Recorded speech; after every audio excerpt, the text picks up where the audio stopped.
이거 20억에 나왔어요. 여러분들 살 수 있어요? 근데 오늘 강의가 끝나고는 살 수 있어요. 갑자기 땅의 가치가 2배로 뛰어요. 얘만 사면. 월세가 500만 원 나오고 매가가 20억이에요. 보증금이 1억 있어요. 이거 수익률 몇 프로예요?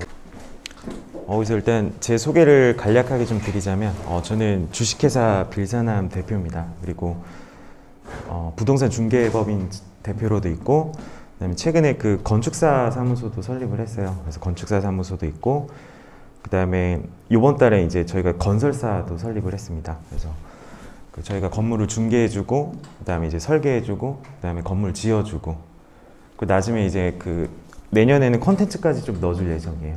저는 대학교를 안 나왔습니다. 친구들 수능 공부할 때 부동산 공부를 했습니다. 한 10년 좀 넘은 것 같아요. 10년 좀 넘었고, 한 100억 이상은 가지고 있어야 부자다. 예. 30, 40대 이제 큰 손분들이 주택을 안 샀다. 그러니까 실제로 주택 투자자분들이 빌딩 사러 많이 옵니다. 만약 2주택자라 그러면 8%고 3주택자는 12%인데 빌딩은 똑같이 4.6%입니다. 빌딩은 정말 매가 한 200억 이상 넘는 건물 아니면 종부세를 안 냅니다. 예, 그래서 저희가 보는 꼬마 빌딩 규모로는 종부세가 없다라고 보시면 될 것 같고, 그리고 팔 때는 또 주택 같은 경우에는 내가 다주택자면 중과되잖아요. 근데 빌딩은 중과되는 건 따로 없습니다. 네. 그리고 부자분들 포트폴리오를 보니까 대부분 다 이제 부동산 자산 비율이 되게 높아요. 그래서 그 중에 이 상업용 부동산 비율이 좀 많이 있습니다. 그리고 작년에 꼬마 빌딩이 한 10조 정도 거래가 됐고, 저희 회사만 지금 거래가 1조를 했습니다. 네. 그래서 다른 회사랑 다 합치면은 올해는 진짜 엄청 많이 된 것 같아요. 그 정도로 거래가 굉장히 좀 많이 됐습니다. 그래서 꼬마 빌딩의 장단점인데, 일단은 임대 수익이랑 나중에 매각했을 때 이제 시세 차익까지 얻을 수 있고, 그리고 아까 말씀드린 주택보다 대출도 잘 나옵니다. 지금 뭐 개인으로 서울 건물 매입한다라고 봤을 때 근생 건물 기준으로 최소한 60% 이상은 나옵니다. 그리고 법인 재무제표만 좀 괜찮으면 뭐 80%도 나오고 많게는 90%까지 나옵니다. 그 다음에 세금적으로도 중과되는 부분이 없습니다. 그리고 건물의 또 장점은, 만약에 건축행위 제한이 없다라고 하면은 리모델링 신축을 할 수 있기 때문에 이거를 통해서 가치를 좀 최대한 끌어올릴 수 있습니다. 네. 새로운 부자들이 생겨났습니다. 작년에 건물 매입하러 오시는 분들 보면은 대부분 비율이 일단 아파트 투자자분들이 굉장히 많고, 그 다음에 주식으로 돈 버신 분, 그러니까 작년에 장이 좀 좋았잖아요. 주식으로 돈 버신 분들이랑, 그 다음에 최근에는 코인 부자까지 옵니다. 저희가 저번 주에 계약하신 분은 그게 150억짜리였는데 94년생이었어요. 막 말도 안 되는 가격에 팔려요. 심지어 150억짜리를 파신 분이 한 5개월 전에 산 거거든요. 5개월 전에 잔금을 한 건데 70억에 샀어요. 근데 아무것도 안 하고 150억에 판 거예요. 이따 보여드릴게요. 그리고 건축 연도별 거래량인데, 저희가 올해 이제 팔린 1월부터 6월까지 팔린 거 보니까 건물이 다 이제 몇 년 이상 된 거죠? 20년 이상 됐어요. 그리고 뭐 5년 미만 된 게 5%밖에 없어요. 그리고 10년 미만 된 게 토탈 10% 정도밖에 안 됩니다. 그러니까 다 노후화된 건물들밖에 없어요. 당연히 수익이 안 나오겠죠. 당연히 수익이 안 나와요. 건물이 노후화돼 있어서. 그리고 저는 이거를 토대로 말씀드리고 싶은 게 뭐냐면, 그러니까 건물은 다 노후화된 것밖에 없다. 대신 오히려 더 기회인 것 같아요. 그러니까 그런 것들을 좀 괜찮은 가격에 사서 뭐 리모델링이나 신축을 하면 좋겠구나 라고 보시면 돼요. 그래서 저는 빌딩 매입하신다라고 하면 리모델링이나 신축은 당연히 봐야 된다라고 생각해요. 다 노후화되어 있는데. 요건 이제 지역구별 거래량인데, 올해 1월부터 6월까지 좀 넣어놓은 건데, 강남구가 거래량이 제일 많아요. 그 다음은 어디죠? 종로구, 그 다음에 중구, 그 다음에 올해 좀 마포구가 많이 됐어요. 저는 마포구를 되게 좀 추천하는 편이긴 해요. 만약에 소액으로 산다라고 하면은 홍대 인근을 좀 추천하긴 합니다. 그래서 이걸 토대로 좀 말씀드리고 싶은 게 뭐냐면, 빌딩은 제일 중요한 게 황금성이에요. 그러니까 언제든지 시장에 내놨을 때 매각이 될 만한 건물을 사야 되는데, 이게 구별로도 차이가 되게 많이 납니다. 거래량이 많아야지 가격이 오르는 곳이고, 나중에 내놨을 때 또 빨리 팔릴 수가 있어가지고 이 거래량이 되게 중요합니다. 그래서 이런 데이터들을 좀 보셨으면 좋겠어요. 그리고 요건 또 더 재밌는 거는 이게 그 동별로도 차이가 많이 나요. 그래서 강남구에서는 그 논현동이 거래가 제일 많고, 그 다음에 여기 있는 이제 신사동, 그 다음에 역삼동, 그 다음에 청담동, 삼성동, 대치동, 서초동이 거래가 좀 많이 되고. 서초동이 어디예요? 그 저기 서초역이랑 그 교대역 이쪽 인근이 거래가 좀 많이 되고, 그다음에 송파구는 방이동이 좀 많이 되고, 그다음 마포구는 아까 말씀드렸던 서교동 많이 되고, 그다음 연남동, 그다음에 합정동, 상수동, 강원동 이런 데 많이 되고, 그리고 용산구에 만약에 전 투자한다 그러면 한남동 제일 추천해요. 한남동 정말 좋습니다. 동 이름이 되게 중요해요. 동 이름이. 그 이태원동도 거래가 좀 많이 됐었고, 그다음에 성동구는 성수동 1가랑 2가 좀 많이 됐고, 그다음에 기타. 제가 말씀드린 이런 지역에 있는 건물들을 만약에 빌딩 매입하신다 그러면 좀 유심히 보실 필요가 있는 것 같아요. 여기가 거래가 좀 많이 되는 곳이니까. 개인적으로 넌 어디 살래? 그럼 일단 저는 강남구를 일단 1순위고, 그 다음에 뭐 서초구도 같이 보긴 하겠지만 송파구는 저는 안 보고, 마포구는 보고, 용산구는 한남동만 보고, 성동구는 성수동 1, 2가만 보고, 이렇게. 저 개인적인 제가 만약 투자한다라고 하면. 그 요거는 이제 개인이랑 법인 매입 비율인데, 2017년도에는 개인이 월등히 많았어요. 그래서 한 70% 정도. 그 다음에 2018년도에는 한 6대 4 정도였다가 이제 법인이 뛰어넘었습니다. 19년도부터. 네. 법인으로 사는 이유가 뭘까요? 절세에도 왔습니다. 대출, 그죠? 제가 여기 차이를 써드릴게요. 취득할 때는 개인은 4.6%입니다. 주택만 아니면 4.6%고, 근데 법인은 설립된 지 5년 미만이고, 과밀억제권역 내 본점이 있고, 그 다음에 과밀억제권역 내 부동산을 매입하면은 취득세가 9.4%예요. 내가 만약에 집이 용인이다. 그럼 용인에 이제 내 집으로 본점을 설립해서 매입하면 중과는 안 돼요. 왜냐하면 과밀억제권역 밖에 본점이 있으니까. 무슨 얘기인지 아시겠죠? 내가 집이 부산이다. 그럼 부산에 사무실을 얻어놓고 본점을 거기다 해놓는다. 그리고 과밀억제권역 내 건물을 산다라고 하면은 9.4%가 아니라 4.6%입니다. 그래서 전에 이제 그 PD수첩에서 문제가 됐던 게 뭐예요? 연예인분들. 법인으로 많이 사는데 본점이 다 과밀억제권역 밖에 있는 거예요. 뭐 안성에 있고. 그래서 본점을 찾아가는데 사무실이 없는 거예요. 사무실이 없는 거예요. 페이퍼 컴퍼니. 그래서 그때 문제가 됐었죠. 그리고 보유할 때는 어떻게 돼요? 내가 만약에 세율 구간이 뭐 40% 구간이다 라고 하면은 임대 수익 받아서 합산과세 돼요. 합산과세 돼요. 임대료가 받으면. 그래서 세금 내다 끝나요. 그리고 건강보험료도 올라가죠. 세금 내다 끝나요. 근데 법인은 몇 프로예요? 11%입니다. 제가 보면은 꼬마 빌딩 규모 정도 보면은 다 그 과세 표준이 2억 미만이에요. 그러니까 뭐 이자 떼고 못 떼고 다 떼고 해도 다 2억 미만입니다. 그래서 11%라고 기억하시는 게 제일 좋아요. 그리고 나중에 매각할 때는 어떻게 돼요? 개인 몇 프로, 우리 빌딩 매입하면 시세 차익 몇 억 정도 보고 투자하죠? 10억은 보고 사잖아요. 10억은. 빌딩 사면은 난 10억 이상 번다. 그럼 몇 프로예요? 49.5%예요. 45%인데 지방소득세까지 하면 그러니까 반이 날라가요. 근데 법인은 몇 프로예요? 22%. 대부분 22%예요. 그럼 또 이런 얘기 많이 해요. 법인으로 나중에 팔아서 이거 내가 돈을 가져올 때 이중과세 아니냐. 뭐 이런 얘기도 하는데, 이게 약간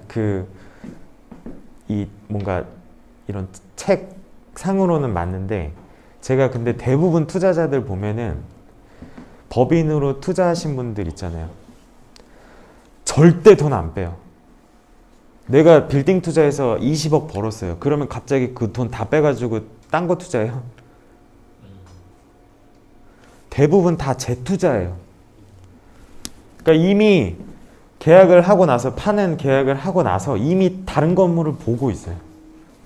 그리고 만약에 내가 뭐 자녀가 있다라고 하면은 처음에 법인 설립할 때 그 자녀도 지분을 좀 많이 넣거든요. 증여도 좀 하고. 그래서 여러분들 법인이 아마 되게 생소하실 수도 있는데 법인 매입도 한번 고려는 해보시면 좋을 것 같아요. 대출이 잘 나와요. 신규 법인도 나옵니다. 신규 법인도 대출이 잘 나와서 이 법인 매입도 한번 좀 생각해 보시면 좋을 것 같아요. 요거 하나만 좀 배워갈게요. 그러니까 저희가 보통 이제 뭐 임대수익용 건물 산다라고 하면은 그 계산을 내가 실제로 해본 적이 없잖아요. 그죠? 계산해 본 적 있으신 분? 수익률이 4%인데 이걸 계산해 보신 분 계세요? 월세가 500만 원 나오고 매가가 20억이에요. 보증금이 1억 있어요. 이거 수익률 몇 프로예요? 이거 손 들고 빨리 얘기하시면 제가 사인해서 책 보내드릴게요. 집에. 네. 네, 맞습니다. 박수 한번 주세요. 네. 일단 선생님 그 주소랑 전화만 알려주시면은 제가 사인해서 보내드릴게요. 아니 봐봐, 이거 계산할지도 모르는 게 말이 돼요? 임대수익용 건물 산다 그러는데 이 수익률 계산할지도 모르는 게 말이 되냐고요. 그 수익률을 그냥 믿고만 사는 거잖아요. 근데 여러분들이 막 지나다니다 보면 전봇대 수익률 뭐 10% 확정 이런 거 있잖아요. 그게 이런 식으로 계산해서 나온 걸까요? 그건 레버리지 수익률, 레버리지. 요거는 그 싸이 씨가 매입했던 사례인데 요 피네이션, 그죠? 피네이션 건물인데 요 매입했을 때 2017년도에 이 12m 도로, 제가 제일 좋아하는 도로에 건물을 샀어요. 50억에 사고 이분이 뭐 했어요? 뒤에 있는 땅을 샀어요. 왜 샀어요? 자, 보세요. 건물을 항상 지으면 주차장을 확보를 해야 돼요. 그러니까 134제곱미터당 한 대씩 확보를 해야 되는데 내가 만약에 이 건물만 지으면 여기 주차장을 확보하면 이 전면이 다 깨져요. 그죠? 근데 이 뒤에 있는 땅을 샀잖아요. 그럼 이걸 합쳐서 지으면 주차장을 어디다 빼면 얘는 무조건 사야 되는 거예요. 보세요. 피네이션 주차장이 어떻게 돼 있는지. 피네이션 주차장. 뭔지 알겠죠? 걔 다 부시고 주차장 만든 거예요. 전면 한번 볼까요?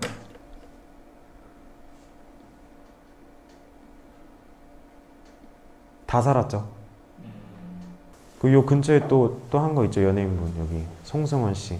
여기 송승헌 씨 여기 스타벅스 가지고 있죠. 그래서 이거 2006년도에 샀는데 114억에 샀어요. 그래서 그때 사가지고 요 뒤에 게 이제 공매에 나온 거예요. 송승헌 씨 이거 사야 돼요, 안 사야 돼요? 사채를 끌어다 사야 돼요. 자, 그럼 볼게요. 6번지를 샀단 말이에요. 공매로. 평당 5천에. 여기 지금 평당 얼마예요? 3억 5천이에요. 그럼 얘만 사면 어떻게 돼요? 다 같이 우리 합체되잖아요. 계속 우울한 얘기 할까요? 더 있어요. 이게 또 이수만 회장님이 또 했어요. 여기 SM 있는 거 볼게요. 원래 이수만 회장님이 여기 요 건물을 샀단 말이에요. 그때 IMF 좀 끝나고 났을 때 되게 싸게 샀어요. 20억 뭐 이렇게 샀어요.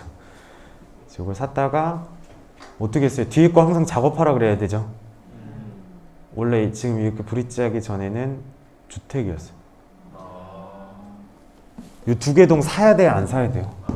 이 명품 거리가 또 한 3억 정도 돼요, 평당. 그리고 또 봐봐요. 이것도 저희 수강생이 한 거예요. 볼게요. 처음에 요걸 샀어요, 요거. 요걸 샀는데 되게 싸게 샀어요. 한 5천대? 5천대에 사가지고 얘는 얘를 사야겠죠. 그죠? 그래서 얘를 한 1억에 샀어요. 그래서 토탈 들어간 게 한 70억? 매가가. 근데 등기 가져오자마자 3개월 뒤에 팔았거든요. 얼마에 팔았어요? 123억에 팔았어요. 123억. 그 묶기만 했는데. 더 할까요? 그만할게요. 그래서 내가 만약에 좀 도로 넓은 데 건물을 가지고 있다라고 하면은 뒤에 거 작업해봐야 돼. 박찬호 씨 건물도 어떻게 했냐면 요거예요. 요거 가지고 있어요. 요건데 뒤에가 3종이잖아요. 그래서 이렇게 작게 지어서 이렇게 연결해 놨어요. 브릿지로. 엄청 좋죠. 그래서 제 결론은 이 세 개예요. 어떤 거냐면 일단 아까 제가 계속 얘기했지만 이 공인중개사를 잘 만나야 돼요. 어찌됐든 내가 좋은 매물을 받는 게 제일 중요하잖아요. 그래서 공인중개사를 되게 잘 만나야 되고 두 번째는 은행이에요. 제가 아까 은행들 막 말씀드렸지만 일단은 은행이 또 생각보다 잘 풀려서 대출이 나오는 경우가 되게 많거든요. 그래서 은행을 좀 많이 알고 계시는 게 중요하고 그 다음에 건축사랑 친해져야 돼. 건축사. 건축사는 약간 빌딩 투자의 소금 같은 존재예요. 그런 가치를 올려줄 사람. 그러니까 아까 도로사선 받고 그리고 1종에 있는 건물도 이 건축사가 개요를 만들어주고 해보면은 머릿속에 그릴 수가 있어요. 어떻게 만들지. 이 세 명이랑은 꼭 친해야 돼요. 저도 이제 건물주분들 많이 만나보잖아요. 그러면 다 있어요, 주변에. 전화하면 바로 돼. 어디 지점장, 어디 센터장 다 있어요. 그리고 어디 부동산 다 있고, 건축사님도 다 있고. 그래서 세 명이랑 좀 친해지시는 게 중요하고. 그 다음에 매물도 볼 때 좀 팔린 거를 많이 보세요. 가서 팔린 거. 그 다음에 인근 이제 임대 시세. 아까 보셨죠? 임대료를 좀 조사하셔야 돼요. 그냥 싸다 비싸다 이것만 보는 게 아니라.